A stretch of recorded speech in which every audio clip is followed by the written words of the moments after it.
I know for me, I live duplicitously, having written prescriptions, for instance, for 100,000 patients and each of them hurting myself. I know I live duplicitously with my relationships and with my relationship with money and stuff as I was going through my 30s, 40s, and 50s, etc. Now I find myself really committed to living more authentically than I ever have each and every conversation and each and every day.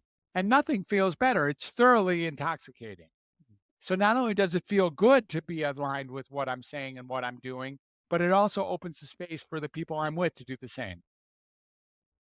Yeah, 100% opening up that space, and that's what we're trying to do here. So as you were talking about ways we might overcome this fear, it seemed to me like a couple of things stand out. One is that big that big piece of communication, listening. I think that what happens so often now, we live in this world where when somebody says something, like you said, that I'm diametrically opposed to or is triggering to me, as opposed to listening, I immediately put up a wall. They're wrong and Right. I'm right.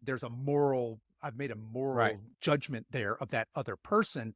And Hmm. that's not furthering either one of our causes one little bit. I'm actually definitely putting harm in the world when I put that wall up. Exactly. So I think Exactly. maybe the first step is learning how to listen, not saying that's easy, but learning how to listen, because it's easy to listen to people that agree with you. If you just live in an echo chamber, it's probably agree with everybody.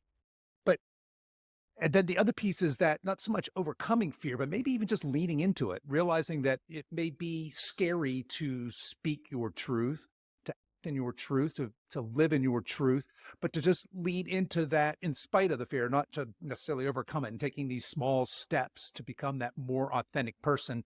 Because what did you say to the sorriest thing would be to go to the grave with the song still in your heart? And I'm a big believer that all of us are here for a purpose and that we have this flame or this light inside of us. If we could just identify what that is and share it with the world, we're that actualized person. We're stepping into our purpose. We're living this fulfilled, authentic life. And I think it's tragic when people just don't understand what their purpose is. And there's plenty of us out here in the 50 plus age bracket that we don't know why we're here. We don't know what our purpose is, let alone Hmm. have the tools to share it. If somebody's in that kind of position, they're like, you know what, all this is resonating with me. Yes, I get triggered.